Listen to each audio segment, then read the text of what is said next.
الحمد لله وحده والصلاة والسلام على من لا نبي بعده ونشهد أن لا إله إلا الله وحده لا شريك له ونشهد أن سيدنا محمدا عبده ورسوله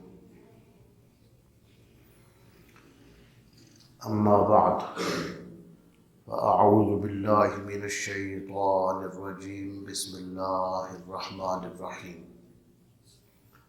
إن الله وملائكته يصلون على النبي يا أيها الذين آمنوا صلوا عليه وسلموا تسليما اللهم صل على سيدنا محمد معدن الجود والكرم منبع العلم والحلم والحكم وعلى آله وبارك وسلم اللهم انفعنا بما علمتنا وعلمنا ما ينفعنا رب اشرح لي صدري ويسر لي أمري واحلل عقدة من لساني يفقهوا قولي رب اشرح لي صدري ويسر لي أمري واحلل عقدة من لساني يفقهوا قولي رب اشرح لي صدري ويسر لي أمري واحلل عقدة من لساني يفقهوا قولي اللهم صل على محمد وعلى آل محمد صلاة دائمة مقبولة موصولة تؤدي بها عنا حق والعظيم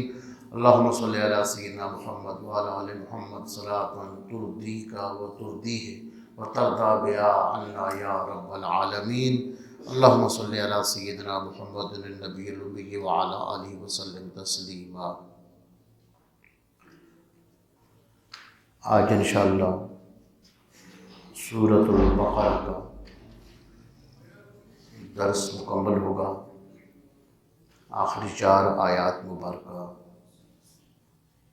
کے ترجمہ اور تفسیر کی آج ہم سعادت حاصل کر رہے ہیں.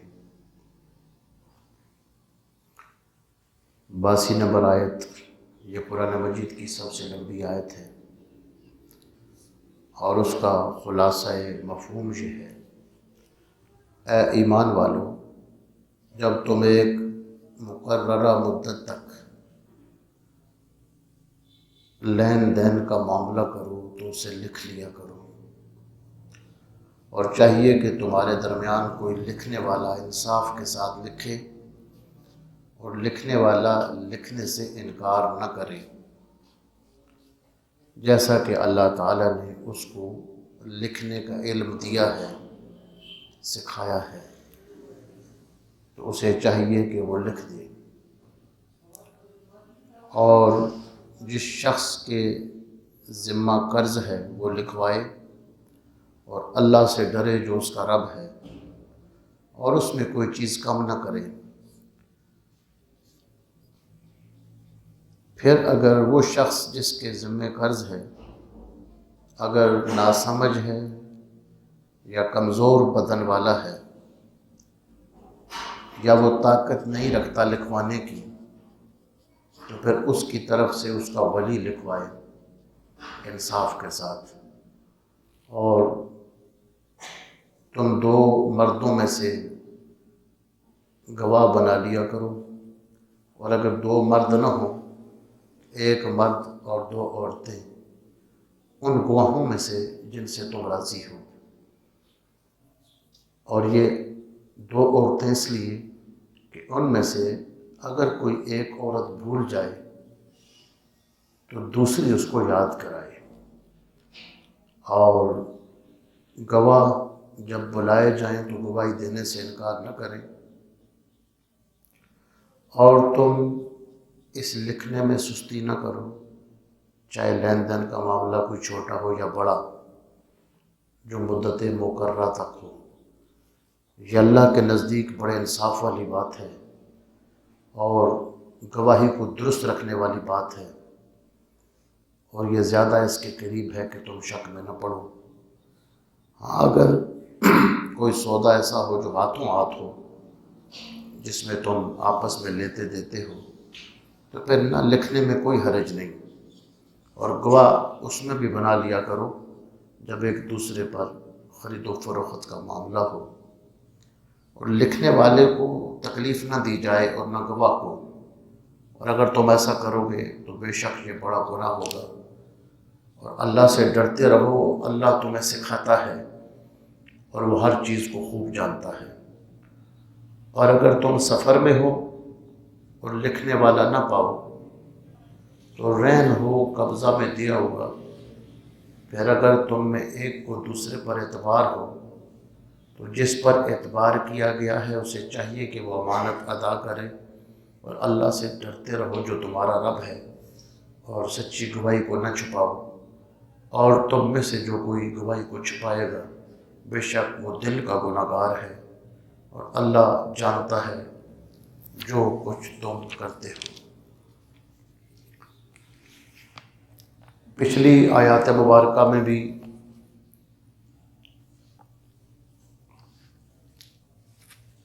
نکاح کے سلسلہ میں لین دین کا ذکر ہوا۔ اب ان آیات مبارکہ میں لین دین کے معاملہ میں جو کتابت ہے اس کا ذکر ہو رہا ہے۔ پچھلی آیات مبارکہ میں خرید و فروخت کے مسائل، سود کے حرام ہونے کا بیان ہوا، اور ان آیات مبارکہ میں ایک تو لین دین کی جو دستاویزات ہیں اس کا ذکر ہوا، پھر اس میں گواہ بنانے کا ذکر ہوا، اور تیسرا رہن یعنی گروی رکھنے کے مسائل کا بیان ہے۔ عام طور پر ادھار کا جو لین دین ہوتا ہے اس میں جھگڑوں کا اور تنازعوں کا خطرہ ہوتا ہے۔ شاید اس دور میں لوگوں کو یہ معاملات سمجھنے میں مشکل نہ آتی ہو،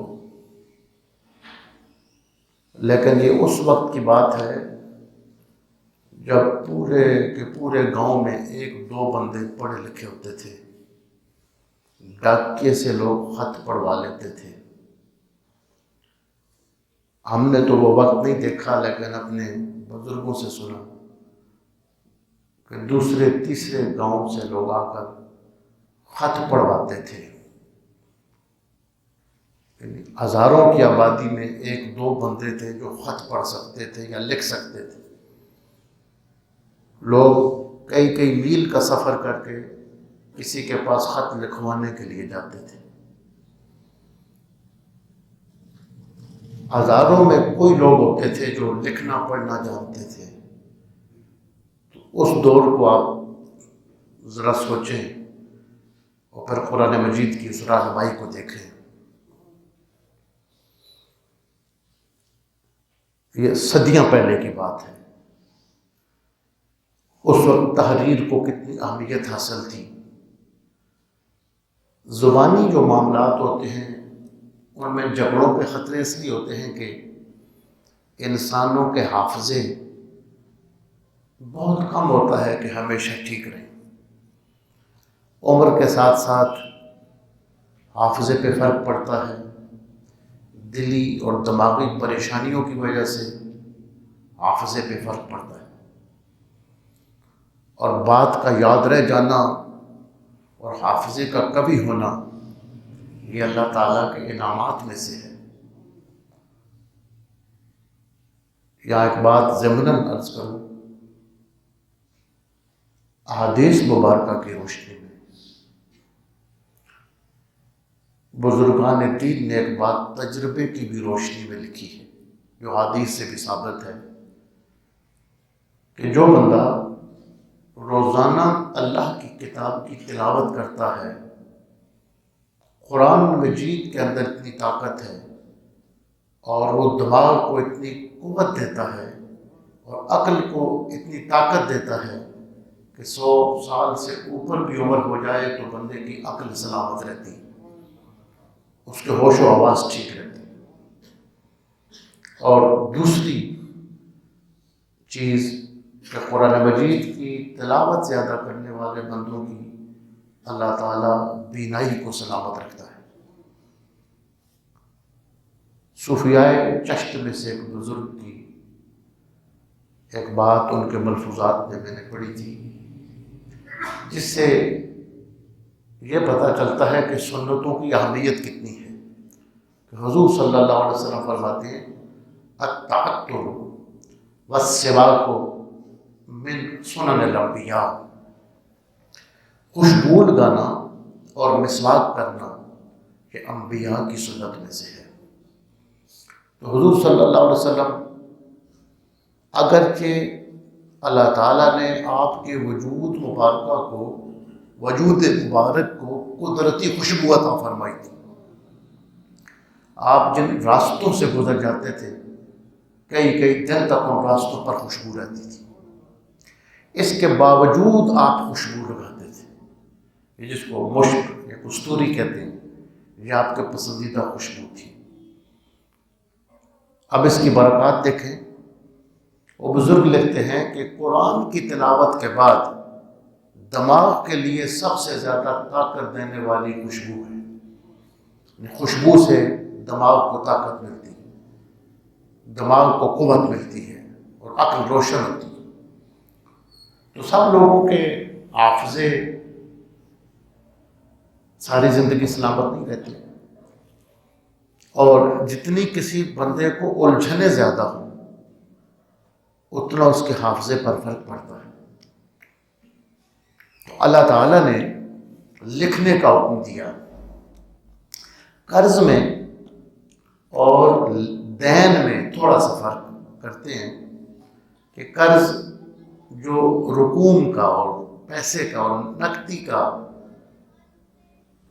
اس سے تعلق ہوتا ہے، اور جو دین ہے وہ اس کے علاوہ بھی کسی کی کوئی چیز دینی ہو اور کسی سے کوئی چیز لی ہو اور پھر آپ نے اس کو واپس کرنی ہے، دینی ہے، یا اس کے بدلے کچھ دینا ہے، تو اس کو دین کہا جاتا ہے.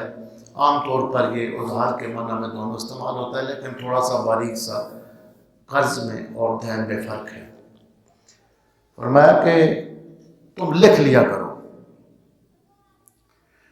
چونکہ بھول جانا یہ اولاد آدم علیہ السلام کے لیے اللہ تعالیٰ کا ایک معاملہ ہے،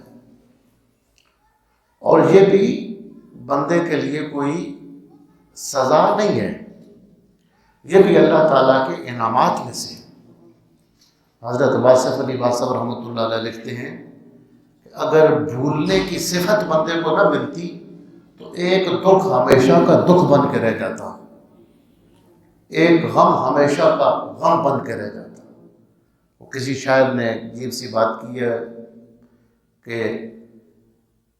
یاد ماضی عذاب ہے یا رب، چھین لے مجھ سے حافظہ میرا. تو بد دعا تو نہیں کرنی چاہیے. بہرحال جو انسان اگر بھولتا نہ ہو تو ایک دکھ ہمیشہ کے لیے دکھ بن کے رہ جائے. تو بھولنے ایک صفت انسان کو ملی ہے، تو اس کا لحاظ کرتے ہوئے فرمایا کہ تم لین دین کے معاملات کو لکھ لیا کرو.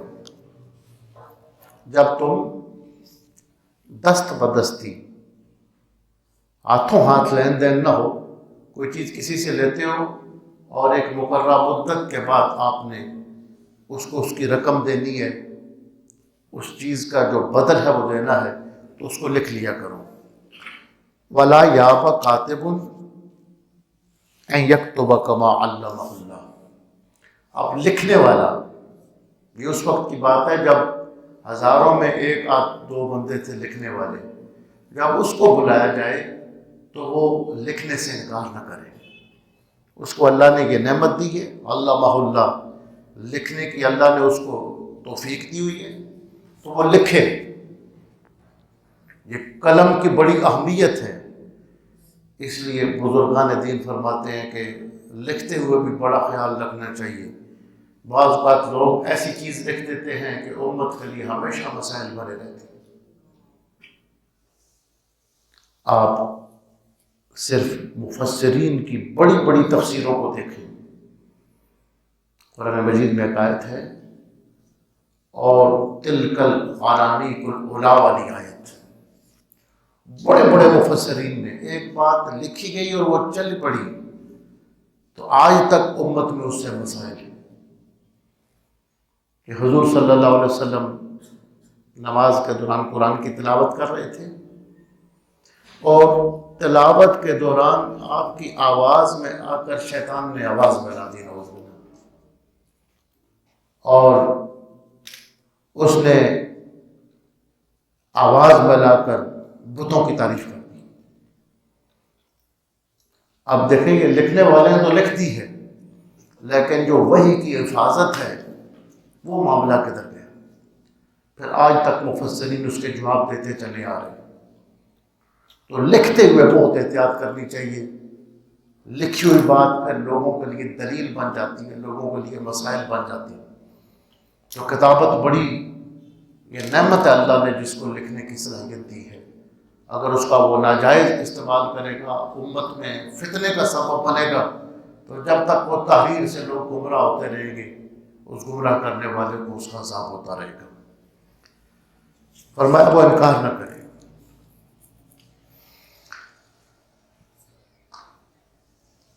تو جو تحریر ہے اس کے آداب سکھائے گئے کہ لکھنے والا اس لین دین کے معاملے کو لکھے، اور فرمایا کہ جس کے اوپر حق ہے، جس نے قرض دینا ہے یا وہ دین جس کے ذمہ ہے، وہ ٹھیک ٹھیک شرطیں لکھوائے، کتنی رقم ہے، اس نے کب دینی ہے، اور جب دینی ہے تو اپنا ذہن میں سوچ سمجھ کر اس کے مطابق وہ معاملہ کرے۔ جہاں مفسرین نے بسند صحیح پہلی امتوں کا ایک واقعہ بیان کیا ہے کہ حضور صلی اللہ علیہ وسلم فرماتے ہیں کہ ایک بندہ تھا، اس نے کسی بندے کا 1000 دینار دینا تھا اور وقت مقرر تھا، اور یہ بندہ سفر پہ دریا سے پار چلا گیا۔ جس دن اس نے وہ رقم واپس کرنی تھی، رقم اس کے پاس موجود تھی، لیکن دریا پر اس کو کشتی نہیں مل رہی تھی، اور اتنا پریشان کہ میں نے اب قرض ادا کرنا ہے اور میں نے وعدہ کیا ہوا ہے اور کشتی نہیں مل رہی۔ وہ اس قدر بے چین ہوا، اس قدر بے چین ہوا کہ اس نے وہاں ایک لکڑی لی، اس لکڑی کو اندر سے کھوکھلا کیا، اس لکڑی کے اندر اس نے 1000 دینار ڈالے اور ساتھ تحریر لکھی کہ یا اللہ میں تجھ سے دعا کرتا ہوں یہ جس کا میں نے یہ 1000 دینار دینا ہے اس تک پہنچا، اور اس لکڑی کو اس نے دریا میں ڈال دیا۔ دوسرا بندہ جس نے وہ قرض لینا تھا، اس کے ذہن میں بھی یہ بات تھی کہ آج میں نے اپنی رقم لینی ہے، اور بندہ دریا سے پار ہے، وہ دریا کے کنارے جا کے کھڑا ہو گیا کہ آئے گا تو میری رقم دے گا۔ اتنی دیر میں لکڑی چلتی ہوئی آئی، اس نے اس لکڑی کو اٹھایا اور پھر اپنے گھر لے آیا، چولہے میں ڈالنے کے لیے لکڑی کو توڑا تو اس میں سے 1000 دینار اور روپیہ نکل آیا، اور اس نے اس کو استعمال نہیں کیا۔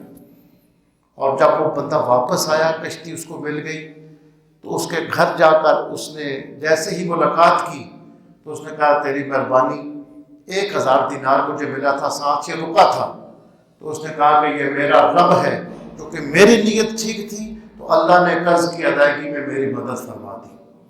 تو جو بندہ سنت سمجھ کر کسی سے قرض مجبوری میں لیتا ہے اور اللہ تعالیٰ سے ڈرتا ہے اور دل میں یہ بات ہوتی ہے کہ میں نے یہ واپس کرنی ہے، تو اللہ تعالیٰ اس کے لیے غیب سے اسباب پیدا فرما لیتا ہے۔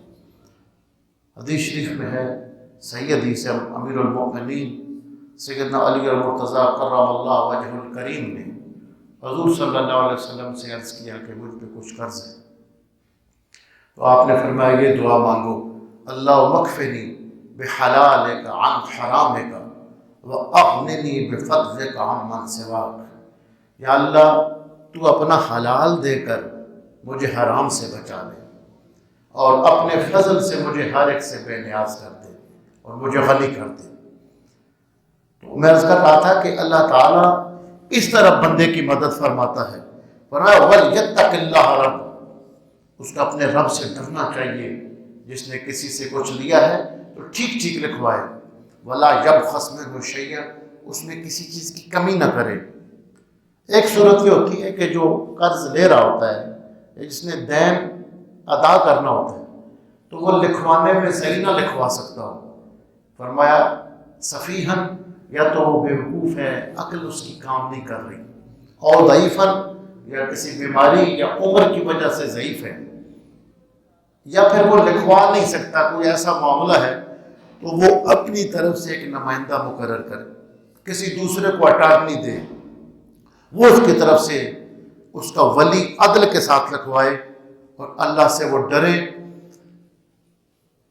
فَإِن لَّمْ يَكُونَا رَجُلَيْنِ، اگر دو مرد گواہی کے لیے میسر نہ ہوں، فَرَجُلٌ وَامْرَأَتَانِ، تو ایک مرد اور دو عورتیں، تو دو عورتوں کی گواہی کو ایک مرد کی گواہی کے برابر قرار دیا گیا۔ اور حضور صلی اللہ علیہ وسلم نے فرمایا کہ یہ عقل کے لحاظ سے بھی کمزور ہوتی ہیں اور دین کے لحاظ سے، عقل کے لحاظ سے کہ ایک دماغ کے اندر مادہ ہوتا ہے اور اس کی بنا پر عورتوں کا جو حافظہ ہے وہ اس طرح نہیں ہوتا جس طرح مردوں کا ہوتا ہے۔ یہ عمومی بات ہے، بعض اوقات تو ایسی خواتین بھی ہوتی ہیں جو کئی مردوں سے زیادہ صحیح ہوتی ہیں، لیکن عام طور پر بچوں کا پالنا، دیگر معاملات، الجھنے اور مہینے کے اندر بیماریاں، ان کی وجہ سے ان کا حافظہ اتنا طاقتور نہیں ہوتا۔ تو فرمایا کہ دو عورتوں کی گواہی اس لیے رکھی گئی ہے ان تضل احداہما فتذکر احداہما الاخری، کہ ایک اگر کوئی بات بھول جاتی ہے تو دوسری خاتون اس کو یاد کرواتی ہے۔ تو یہ عدالتی معاملات میں کافی سہولتیں خواتین کو دی گئی کہ بعض اوقات دو عورتیں ایک معاملے پر گواہ نہیں ہوتی تو بہت کم ان کو عدالتوں کے چکر لگانے پڑتے ہیں، بہت کم ان کو گواہی کے لیے جانا پڑتا ہے۔ یہ سہولت دی ہے اللہ تعالیٰ کے دین نے۔ میں نے جمعۃ المبارک پر بھی بیان کیا تھا کہ آج کل جو ملحد طبقہ ہے، جو دین سے دور ہے، مسلمان ہونے کے باوجود، کلمہ پڑھنے کے باوجود جن کو دین کے بارے میں شکوک و شبہات ہیں اور وہ دوسروں کی باتوں میں آ کر دین سے دور ہو رہے ہیں، عورتوں کو دین سے متنفر کرنے کے لیے ان کے پاس بڑا ہتھیار یہ ہے کہ اگر ایک مرد، یہ جو دیت کی جو نصاب ہے کہ ایک مرد اگر قتل ہو جائے اور اس کے خاندان والے اس کے خون کا بدلہ لینے کے لیے، فدیہ لینے کے لیے تیار ہو جائے، تو بتایا گیا کہ 100 اونٹ ایک مرد کے خون کی قیمت ہے، وہ اس کے خاندان والوں کو ملے گا، اور اگر عورت قتل ہو جائے تو 50 اونٹ۔ تو یہ بات جب کی جاتی ہے تو ان کے دماغ خراب کر دیے جاتے ہیں کہ دیکھیں عورتوں کا خون مردوں کے مقابلے میں آدھا رکھا گیا ہے، ان کی قیمت آدھی قیمت ہے، حالانکہ اس میں بھی اللہ کی شریعت نے عورتوں کا خیال رکھا ہے۔ ایک عالم دین تھے، ان کے پاس ایک عورت آئی تو کہنے لگی یہ کیسا دین ہے جس نے ہماری قیمت 50 اونٹ، عورت کے خون کی 50 آدھی قیمت رکھی ہے، مرد کے خون کی 100 اونٹ قیمت رکھی۔ تو انہوں نے کہا دیکھو اگر تمہارا خامد فوت ہو جائے تو تمہیں 100 اونٹ ملیں گے، اور اگر تم قتل ہو جاؤ، خامد قتل ہو جائے تو عورت کو 100 اونٹ ملیں گے، اور اگر عورت قتل ہو جائے تو خامد کو 50 اونٹ ملیں گے۔ اس میں چونکہ عورت مزدوری نہیں کر سکتی، کما نہیں سکتی، شریعت نے اس کا لحاظ رکھا ہے کہ اگر اس کا خامد فوت ہو جاتا ہے اس کو 100 اونٹ ملے تاکہ زندگی ساری سکون کے ساتھ وہ بیٹھ کے کھا سکے، اور جب خامد قتل ہو جائے گا تو 100 اونٹ، لیکن عورت قتل ہو جائے تو خامد کو 50 اونٹ۔ تو اس میں خواتین کا لحاظ رکھا گیا تاکہ ان کو زیادہ حصہ ملے، ان کی سہولت رکھی گئی، لیکن بات نہ سمجھنے کی وجہ سے پھر لوگ دین سے دور ہوتے ہیں۔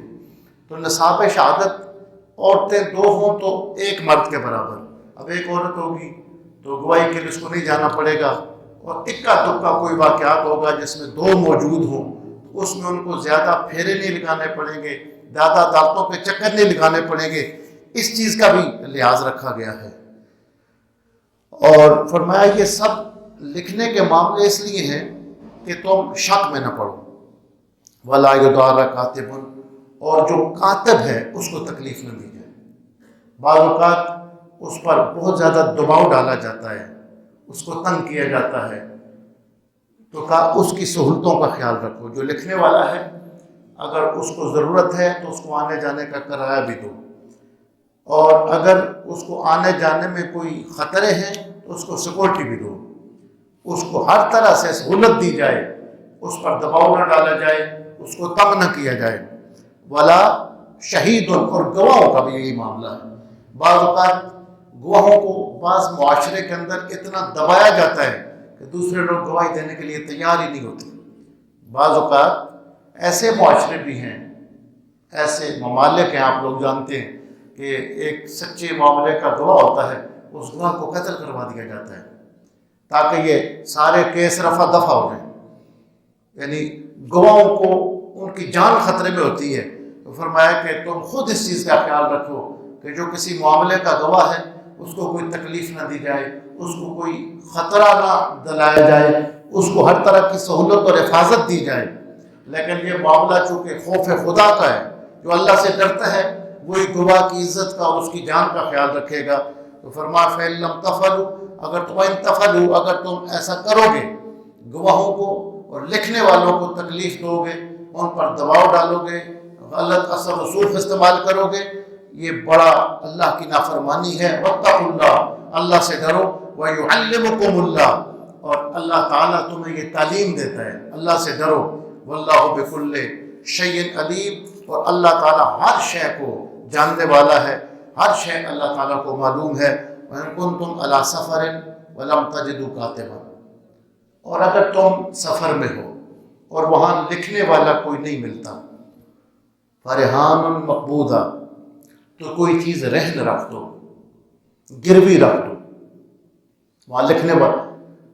بعض علماء کا یہ خیال ہے کہ یہ جو جہاں لکھنے کی نوبت نہ ہو، یہ سفر کا معاملہ ہے، یعنی سفر کی صورت میں اس چیز کی اجازت ہے کہ اپنی کوئی چیز کسی کے پاس گروی رکھ دے کوئی بندہ۔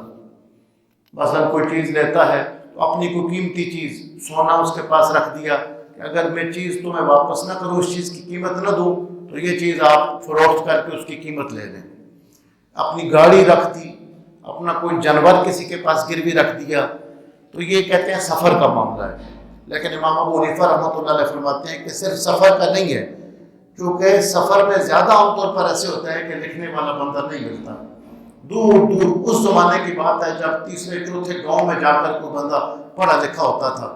اب بندہ ایسی جگہ پہ ہے جہاں لکھنے والا کوئی نہیں ملتا، اس زمانے کی بات کر رہے ہیں۔ آج کل تو ہر محلے میں 150 بندہ لکھنے پڑھنے والا مل جاتا ہے۔ جب لوگ کئی میلوں کا سفر کر کے جا کے خط پڑھواتے تھے، لکھواتے تھے، یہ اس دور کی بات ہے۔ اگر وہاں لکھنے والا کوئی نہیں ملتا تو بندہ کسی کے پاس کوئی چیز رہن رکھے۔ یہ چونکہ عام طور پہ سفر میں ایسا معاملہ پیش آتا تھا، اس لیے یہاں رہن کی بات کی گئی، ورنہ حضور صلی اللہ علیہ وسلم سفر میں نہیں تھے، مدینہ شریف میں تھے، تو آپ نے اپنی ایک زرہ ایک یہودی کے پاس گروی رکھ کر آپ صلی اللہ علیہ وسلم نے گھر کے خرچے کا سامان لیا۔ گھر کا جو خرچہ تھا آپ کا، کھانے پینے کی اجناس تھی، آپ نے یہودی کے، اور پھر سرکار کا وصال ہو گیا، اس کو ادا نہیں کر سکے۔ حضور کے وصال کے بعد جناب ابوبکر صدیق نے وہ ادا کر کے حضور کی اس زرہ کو واپس لیا۔ تو آپ سفر میں نہیں تھے، مدینہ طیبہ میں مقیم تھے۔ اچھا، اس میں ایک اور چیز جو ائمہ جمہور کا مذہب یہ ہے کہ جو گروی چیز رکھی جائے، جس کے پاس رکھی جائے، وہ اس کو استعمال میں لا سکتا ہے یا نہیں۔ یعنی ایک بندے نے ایک دکاندار سے 2-4 لاکھ روپے کا کوئی سامان اٹھایا اور پھر اپنی گاڑی اس کے پاس گروی رکھ دی کہ اگر میں یہ رقم نہ دوں تو پھر آپ گاڑی کو بیچ سکتے ہیں، اتنی رقم کی چیز ہے۔ تو کیا وہ بندہ اپنے استعمال میں لا سکتا ہے یا نہیں؟ جمہور ائمہ کا نظریہ یہ ہے کہ وہ سود میں آتا ہے، وہ اس چیز کو اپنے استعمال میں نہیں لا سکتا۔ اس نے جو رقم ہے، جتنی اس نے ادا کرنی ہے وہی ادا کرے گا، اس کے علاوہ اگر کوئی چیز اگر وہ اس سے نفع لیتا ہے تو وہ سود میں آتا ہے، یعنی رہن رکھی ہوئی چیز کو۔ اس لیے اس کو امانت کہا گیا قرآن میں۔ فرمایا اگر تم میں سے بعض کو بعض پر اعتبار ہو تو وہ شخص ادا کر دے جس کو جس چیز پر اعتبار کیا گیا، جس کے پاس امانت رکھی گئی ہے کہ یہ رہن جو ہے یہ امانت کی طرح ہے، اس کو اپنے استعمال میں نہیں کر سکتا، اس کے اندر اپنا تصرف نہیں کر سکتا، اور اس گواہی کو نہ چھپاؤ. وَمَن يَكْتُمْهَا فَإِنَّهُ آثِمٌ قَلْبُهُ، اور جو بندہ سچی گواہی کو چھپاتا ہے اس کا دل گناہگار ہے. یعنی اس کے دل کو گناہگار، چونکہ معاملہ سارا اعمال کا دل پر اور نیت پر ہے تو دل کا گناہگار کہا گیا ہے. وَاللَّهُ بِمَا تَعْمَلُونَ بَصِيرٌ.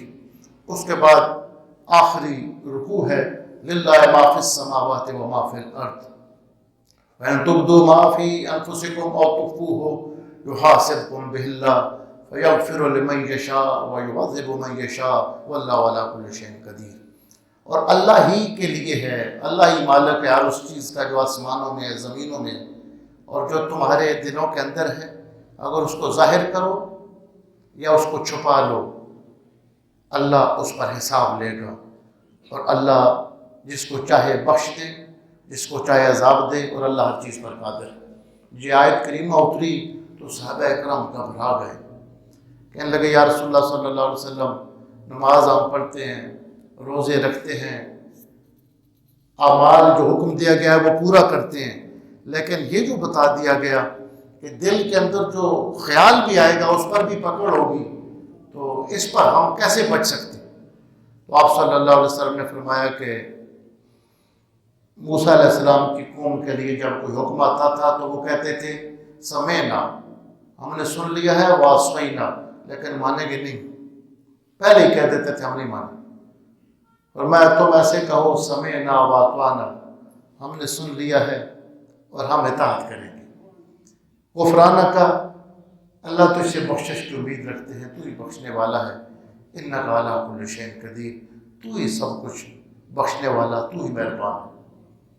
جب صحابہ کرام نے حضور علیہ السلام کی یہ بات سنی تو فرمایا کہ سمعنا واطعنا غفرانک ربنا والیک المصیر. یا اللہ ہم نے سنا ہے اور ہم اطاعت کریں گے جتنی ہو سکی، اور پھر ہم نے تیرے پاس ہی آنا.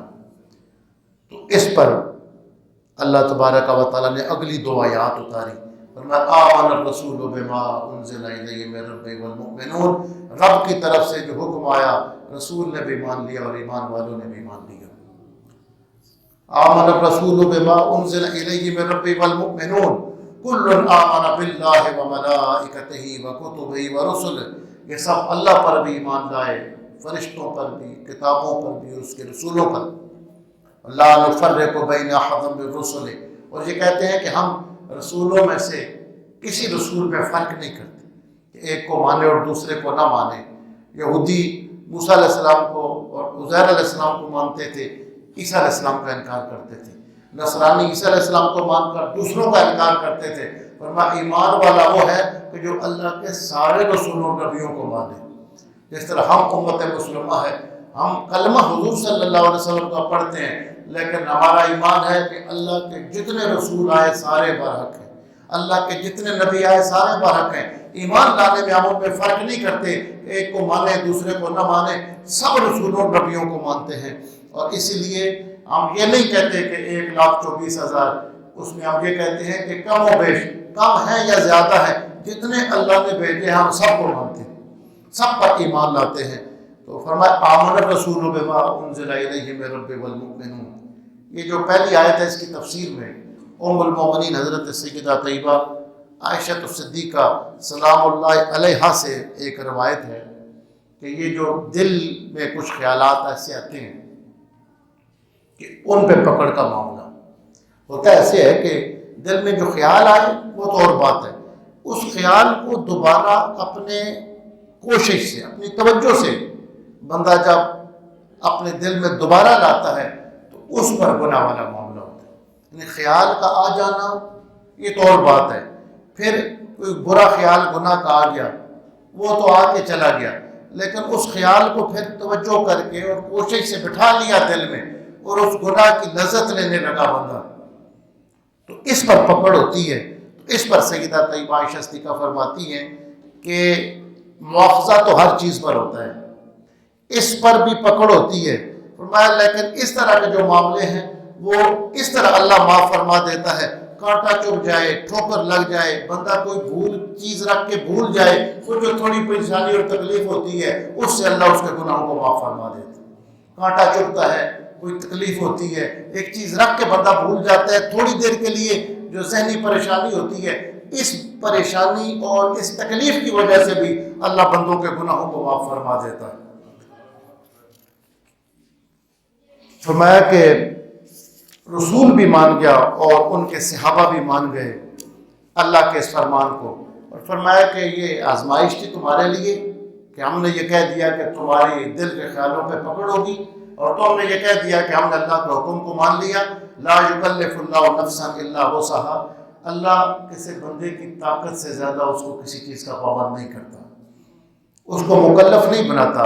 یہ تمہارے اپنے بس کی بات نہیں ہے، جو خیال آ جائے اس پہ گرفت نہیں ہوتی، جو اپنی کوشش سے، اپنے بس، اپنی طاقت سے تم اس خیال کو پکڑ کر، وہ معاملہ اور ہے۔ جو خیال قدرتی آ جاتا ہے اس میں تمہیں گرفت نہیں ہوگی۔ لہا ما کسبت وعلیہا ما اکتسبت، ہر بندے کے لیے اس چیز کا فائدہ ہے جو کچھ اس نے نیکی کمائی ہے، اور ہر اس چیز کا اس کو نقصان ہوگا جو اس نے اپنے لیے برائی کمائی ہے۔ اور پھر دعا کرتے ہیں ایمان والے، ربنا لا تؤاخذنا ان نسینا او اخطانا، یا اللہ ہماری پکڑ نہ کرنا اگر ہم بھول جائیں یا جان بوجھ کے غلطی کرتے ہیں۔ ایمان والے اللہ سے دعا کرتے ہیں کہ ہم بھول بھی جاتے ہیں، کبھی جان بوجھ کے غلطی کر لیتے ہیں۔ ربنا لا تؤاخذنا، یا اللہ ہماری پکڑ نہ کرنا، ان نسینا اگر ہم بھول جائیں، او اخطانا یا ہم خطا کر بیٹھیں۔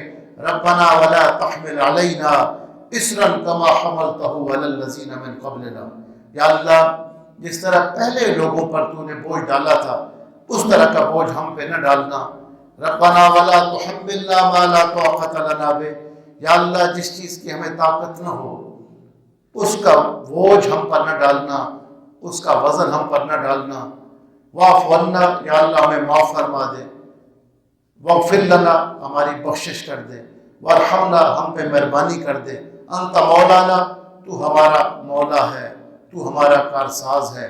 فانصرنا علی القوم الکافرین، اور کافروں کے مقابلے میں ہماری مدد فرمانا۔ سورہ بقرہ کی جو آخری دو آیات ہیں ان کی بڑی فضیلت ہے، اور سورہ بقرہ شریف خود اس کی بہت بڑی فضیلت ہے۔ حضور صلی اللہ تعالیٰ علیہ وسلم نے فرمایا کہ اس کا حاصل کرنا، اس سے فائدہ اٹھانا یہ برکت ہے، اور لا یستطیع البطل، فرمایا کہ جو جادوگر ہیں وہ اس کے مقابلے کی طاقت نہیں رکھتے، باقی چیزوں کا وہ توڑ کر لیتے ہیں، لیکن سورہ بقرہ ایسی ہے کہ اس کا توڑ ان کے پاس نہیں ہے۔